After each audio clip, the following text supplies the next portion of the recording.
시어머니 산소 이장비 2천만 원 제 명의로 대출받으래요. 거절했더니 단톡방에서 쫓겨났습니다. 명절에도 오지 말래요.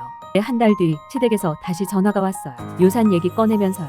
죄송하지만 이미 늦었습니다. 지금부터 들려줄 이야기는 며느리를 ATM기로 본 시댁 식구들이 어떻게 무릎 꿇었는지에 대한. 안녕하세요. 저는 결혼 8년차 주부 김민서예요. 올해 초 시어머니가 돌아가셨어요. 투병 기간도 길었고 저도 병원 간병에 많이 참여했죠. 장례를 마치고 한 달쯤 지났을 때 남편이 거실 소파에 앉아 한숨을 푹 쉬더니 말을 꺼냈어요. 시어머니 산소를 이장해야 한다고요. 형님이 명당 자리를 찾았는데 지금 아니면 못 잡는다는 거였어요. 남편 목소리가 조심스러웠어요. 뭔가 더 있다는 느낌이 들었죠. 그래서 비용을 물었더니 남편이 휴대폰 화면을 돌려 보였어요. 견적서였어요. 이장 비용 1,800만 원, 성물 추가 200만 원, 합계가 2천만 원이더라고요. 숨이 턱 막혔어요. 우리 부부 통장엔 비상금으로 겨우 500만 원 정도밖에 없었거든요. 2천만 원이면 우리한테 천문학적인 금액이었죠. 그 돈을 어디서 구하냐고 물었더니 남편이 눈을 피하며 말했어요. 형님들이랑 상의했는데 당분간 형편이 안 된대요. 그래서 제 명의로 대출을 받으면 안 되겠냐고요. 가슴이 철렁 내려앉았어요. 제 이름으로 2천만 원을요. 왜 제 명의냐고 물으니 형님은 사업 때문에 신용이 안 좋고 작은 형님은 집 담보대출이 있어서 한도가 없대요. 남편도 회사 신용대출이 좀 있어서 한도가 없다고 했어요. 그래서 제가 제일 깨끗하다고요. 깨끗하다. 그 말이 귓속에서 맴돌았어요. 제가 깨끗한 이유는 단 하나였어요. 결혼하고 8년 동안 한 번도 빚을 내본 적이 없었기 때문이죠. 친정 부모님이 딸에게 늘 하시던 말씀이 있었어요. 빚은 함부로 내는 게 아니다. 내 이름에 책임져라. 그 말을 지키려고 카드도 체크카드만 썼고 할부도 안 했어요. 그런데 지금 남편은 그 깨끗함을 시어머니 산소 이장 비용으로 쓰자고 하고 있었어요. 형제들이 나눠서 내면 안 되냐고 물었더니 남편이 말했어요. 우리 엄마잖아. 저도 알죠. 그래도 2천만 원이에요. 이자만 해도 한 달에 얼마인데요. 남편이 소파 등받이에 머리를 기대며 눈을 감았어요. 그러더니 한마디 했죠. 며느리가 이렇게까지 해야 하나 싶어서 그래. 며느리니까 당연하다는 뉘앙스였죠. 저도 모르게 목소리가 높아졌어요. 며느리라고 ATM기냐고, 제 신용을 왜 함부로 쓰려고 하냐고요. 남편이 되받아쳤어요.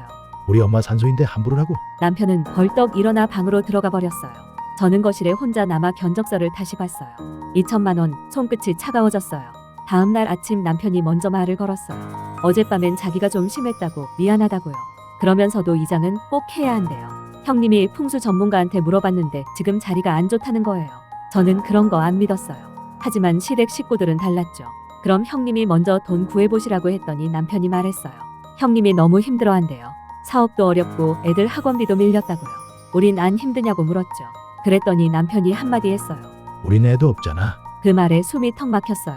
결혼 8년 차에 아이가 없는 게 제 잘못인 것처럼 들렸거든요. 그게 무슨 상관이냐고 따졌지만 남편은 그게 아니라며 말을 흐렸어요. 형님이 부담이 크다는 거라고요. 저는 더 이상 대꾸하지 않았어요. 대신 핸드폰을 꺼내 친정 엄마한테 전화했어요.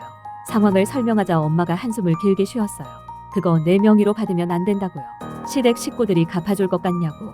안 갚아주면 내가 다 떠안는 거라고요. 2천만 원이면 내 신용 다 날아가는 거라고 하셨어요. 그럼 어떡하냐고 물었더니 엄마가 또박또박 말씀하셨어요. 거절해, 당당하게. 전화를 끊고 한참을 멍하니 앉아 있었어요. 그때 시댁 큰형님한테 전화가 왔어요. 통화 버튼을 누르자 형님 목소리가 들렸어요. 이장건 들었어. 고맙다. 아직 승낙도 안 했는데 고맙다니요. 아직 결정 안 했다고 말했더니 형님이 웃으며 말했어요. 우리 엄마 며느리가 그럴 리가 없지. 동생이 제일 효자네. 며느리인 제가 효자라니. 솔직히 부담된다고. 2천만 원이면 적은 돈 아니라고 말했어요. 형님도 그렇다고 하더니 그래서 동생한테 부탁하는 거래요. 동생 신용이 제일 좋으니까요. 대출 안 달 이자가 뭐 얼마나 되겠냐며? 형제들이 나눠서 줄 테니까 걱정 말래요. 입으로만 주겠다는 거죠. 서류로 보장받는 것도 아니고. 그럼 각서라도 써주실 수 있냐고 물었어요. 전화기 넘어가 잠시 조용해졌어요. 그러더니 형님이 말했어요. 각서 우리가 남이야? 그냥 확실하게 하려는 거라고 말했지만 형님은 가족 사이에 그런 거 하면 서운하다고 했어요. 엄마 산소인데. 또 엄마 산소. 그 말만 나오면 제가 나쁜 사람이 되는 거예요.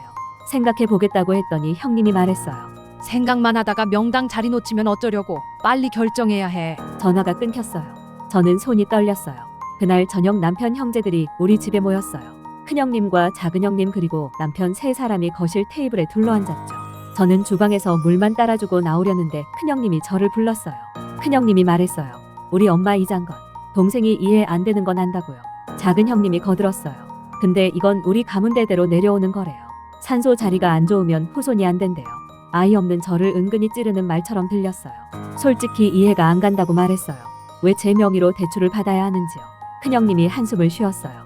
우리도 형편이 안 되니까 그러는 거래요. 동생이 좀 도와달라고요. 형님들도 자녀분들 있으시잖냐고.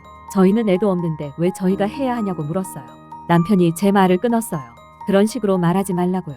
작은 형님이 테이블을 손바닥으로 탁 쳤어요. 그러더니 솔직히 말하겠다고. 우리 엄마가 살아계실 때 동생이 제일 챙김받았다고요. 반찬도 제일 많이 싸주고 명절 때 용돈도 제일 많이 주고요. 제가 챙김을 받은 게 아니라 제가 더 챙겨드렸는데요. 병원 간병도 제가 제일 많이 했고 제사 음식도 제가 제일 많이 준비했어요. 그런데 지금 형님은 마치 제가 은혜를 입은 것처럼 말하고 있었어요. 그건 아니지 않냐고. 제가 시어머니 병원 간병도 했다고 말하려는데 큰형님이 손을 들어 제 말을 막았어요. 동생이 고생한 건 안다고요. 그러니까 이번에 마지막으로 좀 도와달라는 거래요. 마지막, 그 말만 믿어도 될까요? 형님들이 이자라도 정확히 나눠주실 거냐고 물었어요. 작은 형님이 코웃음 쳤어요. 당연하다고. 우리가 뭐 안 갚을 것 같냐고요. 그럼 각서 써달라고 했어요. 세 남자가 동시에 표정이 굳었어요. 큰형님이 눈썹을 찌푸렸어요. 가족끼리 각서는 좀 그렇다고요. 전 확실히 하고 싶다고 말했어요. 제 명의로 2천만 원 빚을 지는 건데 구두 약속만으론 불안하다고요. 남편이 제 팔을 잡았어요. 그만하라고. 형님들 기분 나쁘게 하지 말라고요. 왜 제 기분은 안 중요하냐고 물었어요. 거실이 조용해졌어요. 큰형님이 천천히 일어나며 말했어요. 생각보다 야박하다고요. 우리 엄마 산소인데 이렇게까지 해야 하냐고요. 형님이라고 부르려는데 형님이 말을 끊었어요. 됐어. 다른 방법 알아볼게. 형님들이 현관문을 나서며 작은 형님이 남편한테 속삭이는 소리가 들렸어요. 너 마누라 교육 좀 시키라고요. 문이 쾅 닫혔어요. 남편이 저를 쏘아봤어요. 오늘 너무한 거 아니야? 제가 뭘 너무 했냐고 물었더니 형님들 앞에서 각서 타령을 하면 어떡하냐고요. 당신은 제 편 안 드냐고 물었어요. 편을 가를 일이 아니래요. 우리 엄마 산소라고요. 또 그 말. 저는 방으로 들어가 이불을 뒤집어 썼어요. 눈물이 났지만 소리는 안 냈어요. 일주일이 지났어요. 남편은 저한테 말을 거의 안 했어요. 시댁에선 매일 문자가 왔어요. 큰형님은 명당 자리 곧 다른 사람 들어간다고. 제발 결정 좀 빨리 해달라고 했어요. 작은 형님은 우리 엄마 영원히 편치 못하실 것 같다며 동생도 마음이 불편하지 않냐고 물었어요. 심지어 신우이한테도 문자가 왔어요. 오빠들이 너무 힘들어한다고.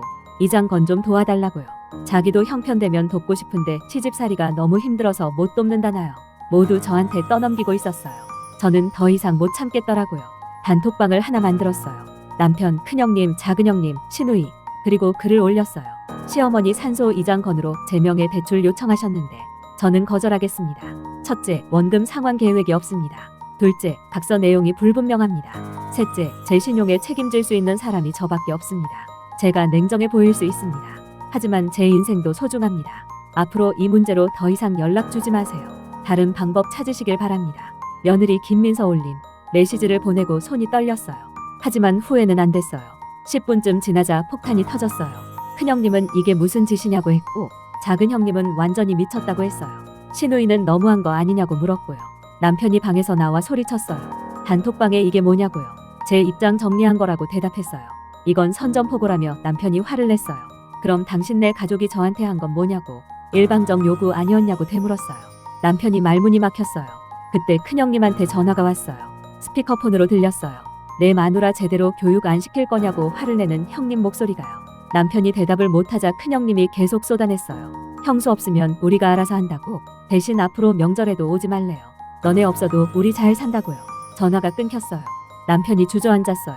이제 어떡하냐며 저를 올려다봤어요. 저는 차분하게 말했어요. 당신 가족이 선택한 거라고요. 돈이 없으면 다른 방법을 찾아야죠. 왜 저만 희생해야 하냐고요. 남편이 말했어요. 그래도 그렇지. 이렇게까지 해야 해? 이렇게까지 안 하면 평생 ATM기로 살았을 거라고 대답했어요. 남편이 고개를 들었어요. 시댁에서 저를 본 게 그거라고 말했어요. 필요할 때 돈 뽑는 기계. 남편이 입을 열었다가 다시 닫았어요. 한 달이 지났어요. 남편은 결국 형님들 편을 들지 않았어요. 대신 저한테 사과했어요. 내가 미안해. 내가 너무 가족들 눈치만 봤어. 이장은 형님들이 알아서 하기로 했대. 할부로 하든 뭘 하든. 한 달 뒤 시댁에서 연락이 왔어요. 결국 큰형님이 할부로 계약했다고요. 명당 자리는 다른 사람이 가져갔고 그냥 옆자리에 이장했다더라고요. 저는 안도했어요. 제 신용은 지켜졌고 제 선택은 옳았어요. 지금도 시댁과는 거리를 두고 있어요. 명절에도 안 가요. 대신 친정 부모님과 더 많은 시간을 보내요. 제 통장은 여전히 깨끗하고 제 신용은 여전히 1등급이에요. 남편은 요즘 저를 더 존중해요. 제 의견을 먼저 물어보고 큰 결정은 함께 상의하죠. 가끔 생각해요. 만약 그때 대출을 받았다면 어땠을까? 아마 지금쯤 이자에 허덕이고 형님들한테 돈 받으려고 전화하고 제 신용은 바닥을 쳤겠죠. 은행 앱을 켜서 계산해 봤었어요. 2천만 원, 연 4.5% 기준으로 월 이자가 약 7만 5천 원, 1년이면 90만 원, 5년이면 450만 원. 게다가 원금도 갚아야 하는데 형님들이 정말 나눠줬을까요? 친정 엄마 말이 맞았어요. 안 갚아주면 제가 다 떠안는 거였어요. 가족이라는 이름으로 희생을 강요하는 건 폭력이에요. 당신의 신용, 당신의 삶은 당신이 지켜야 합니다. 여러분은 어떻게 생각하세요? 비슷한 경험 있으시면 댓글로 나눠주세요. 이야기 재미있게 들으셨다면 좋아요, 구독, 알람 설정 부탁드려요.